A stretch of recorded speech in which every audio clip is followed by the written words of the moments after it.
Hello there everybody, Adam Nicholas here for What Culture Wrestling, and yes, it is that time of the week once again where a brand new episode of Dark Side of the Ring comes out and we break it down for you just in case you don't have the time to watch it and come up with all of the most intriguing and noteworthy talking points from the latest episode. This week we had the focal point of the Ultimate Warrior. As you can imagine, lots of talking points and lots of talking heads, not very many of them with many positive things to say about the Ultimate Warrior.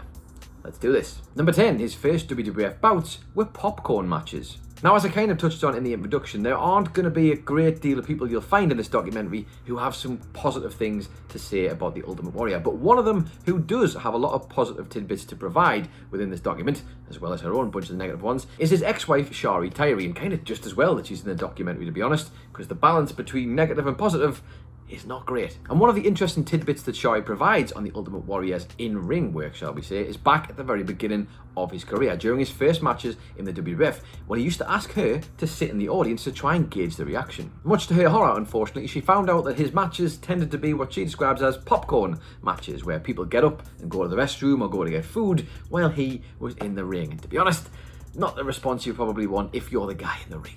Unsurprisingly then, the Warrior wasn't exactly thrilled to hear his wife at the time tell him about the reaction from the fans. And it's mad to think that that was happening when you think about the reactions he would be getting in just a few short years. Number 9, when Warrior knew he'd arrived. Now, while the character, the Ultimate Warrior, may have appeared larger than life, at the end of the day, he was just a man. And much like most men and women in this world, the man struggled with crushing anxieties, which Shari said pushed him to be the best that he could possibly be. She said he always heard this little voice no matter what, no matter how well he was doing, that was always telling him that he was failing. Shari did say, however, there were a few notable incidents that helped Warrior to get past these. One of the biggest ones for him was when the WWF released his Ultimate Warrior wrestling buddy. To see his image on a plush toy that the WWE had released, it kind of told him he was doing the right thing, because if they're going to put merch out for you, then obviously they think you're doing a pretty good job. Why would they want to promote you if you weren't? And obviously this great image of the Warrior, given that excited look on his face, childlike at seeing his own plush toy with his appearance on it, it's a side that not many people would get to see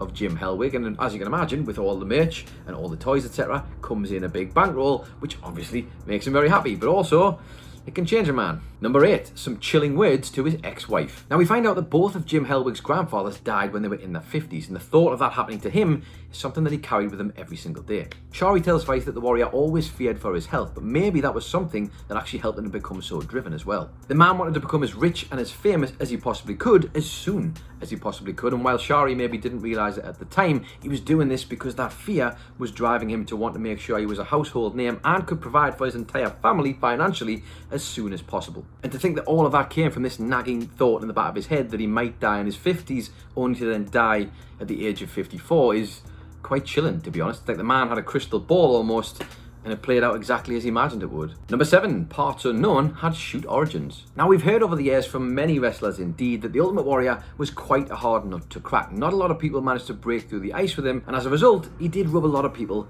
up the wrong way. Shari suggests that one of the key reasons for this is because nobody could figure her ex out. The guy obviously wasn't the greatest in-ring worker, which most of the wrestlers who he worked with knew all too well, but they also couldn't deny the fact the man had this incredible mystique. You couldn't figure him out, and you absolutely wanted to know more about him because it was just such a mind-boggling thing to look at. And as a result, the parts unknown gimmick kind of came from that.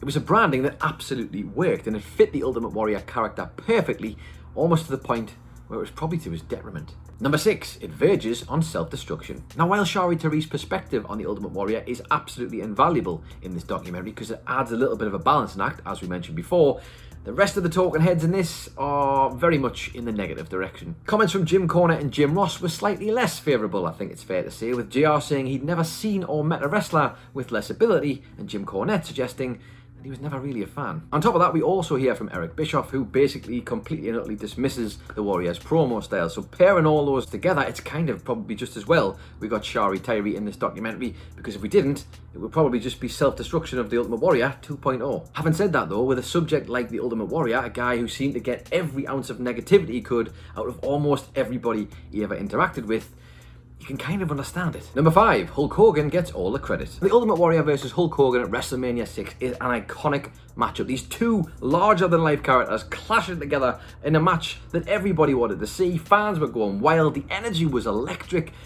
think it's fair to say it's right up there. If you were a fan at that time, this was the be-all end-all. So naturally, as you can imagine, it comes up in the documentary. Jim Ross is talking about it and essentially says that Hulk Hogan did an absolutely incredible job of taking the Ultimate Warrior and pushing him to immortality, and completely and utterly puts over Hulk Hogan's abilities to hide all of Warrior's deficiencies. Now yes, it obviously takes two to tango, and I think we can all agree Ultimate Warrior did everything he needed to do in that match to help make it as good as it could possibly be, along with Hogan. But to hear Jim Ross essentially dismiss anything that Warrior did and basically say it was all Hulk Hogan, that's quite fascinating. Number 4, why Jake Roberts wanted to kill him. Well, if you thought talking negatively about someone was bad, what about wanting to actually kill them? Yes, I think it's fair to say Jake the Snake Roberts has never really been a fan of the Ultimate Warrior, certainly not back then, and certainly not in 1991 when he was looking forward to taking on the Ultimate Warrior at SummerSlam. It was a real chance for Roberts to bask in the spotlight, but apparently, according to him, Vince McMahon said he'd have to ask the Warrior if he was okay with it and make sure he got the green light from him first. Now, as we know, this didn't end up happening, and Jake's timeline isn't exactly spot on when he's talking about this in the documentary, because at the time, Sergeant Slaughter would have been the champion when Jake's actually talking about, but nevertheless, they did film some promos together, Jake and the Ultimate Warrior, in the build-up towards a match against one another. However, as history will tell us, it was around about this time when the Warrior did get fired from the company, and Roberts actually hated him for getting fired at that time, because he felt like he was taking money out of his pockets. He wanted to be in that spotlight.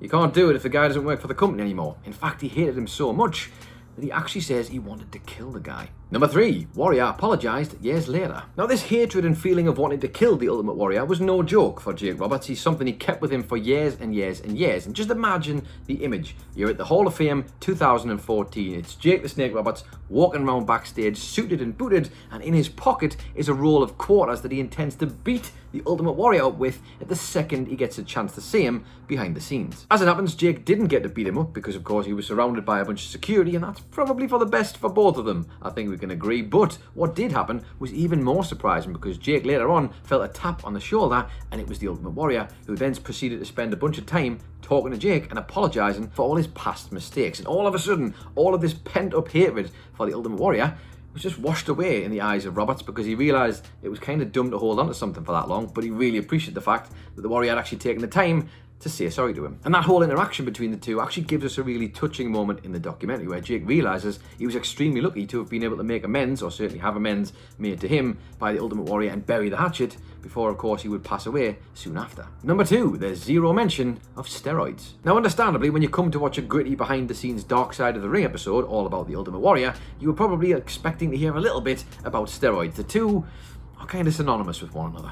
As it happens though, there's absolutely no mention of steroids or controversy when it comes to the Ultimate Warrior at all. The documentary skims through the Warrior's WWF title run and then his departure from the company in 1991, and we kind of pick the narrative back up when he returns to the WWF in 1996. Now, in fairness to Vice, if it was just a creative choice where they decided that we didn't need to hear any more about the Warrior and steroids because it's all been done to death, fair enough, that's a choice they've made, it's a creative decision. But when they kind of go over old ground in other areas that we've already been through, it feels like maybe you would at least mention it. You don't have to go into it, but at least mention that it was part of the story. And also, creative choices or not, it doesn't really help matters that Jim Hellwig was essentially the poster boy, having one of the most obviously enhanced physiques in all of professional wrestling, specifically during his pomp. I don't know, it just felt like maybe that should have been part of it. And number 1, with a bullet, his WCW run was totally absent. And yes, not only were steroids absent from this documentary, but the Warrior's entire run in WCW was missing. Now again, that might have been a creative choice, and maybe they're saving it for another documentary down the line. We know how the creative content game works. I get it, I understand it, but it does leave people with a lot of questions. And those are questions and semantics that kind of come to the front of your mind, especially when you see Eric Bischoff on this very documentary and they don't ask him about Warrior's time in 1998 with WCW. Presumably a guy who could tell you quite a lot about that. I mean, all of those ranting promos that the Warrior did in WCW, and having that match at Halloween Havoc 98 against Hulk Hogan that we all remember so fondly. Is that the word we want to use here? Maybe not. It just feels like that would be right for the picking, specifically for a Dark Side of the Ring documentary. It's got all the hallmarks of what they could do, but they just don't. And what probably doesn't help matters either with this one is the fact that they go from 1996, when the Warrior did return to WWE, and then kind of jump all the way to 2014 for his last days when he kind of returns and does the Hall of Fame, and obviously before he passes away. That is a lot of time to kind of miss out in a documentary. And yes, again, creative choices come down to it, so fair play to Vice. If they've got ideas for that, that's fair enough. But people undoubtedly are probably feeling like, we wanted a little bit more in that department. So there you have it then. Those are the 10 things that we learned from Dark Side of the Ring, The Ultimate Warrior. Let us know your thoughts about the episode and indeed this video in the comments down below. Don't forget to like and share. Hit the old subscribe button if you haven't already. You can find the original article for this at whatculture.com/WWE. You can follow WhatCulture on Twitter at WhatCultureWWE. Or if you'd like to follow me on Twitter, you can do just that if that's your thing, at It's Adam Nicholas. Or if you want some more videos over this lovely bank holiday weekend, or whenever you're watching this video, there should be some just over here. I've been Adam Nicholas, this has been What Culture, and I'll see you next time.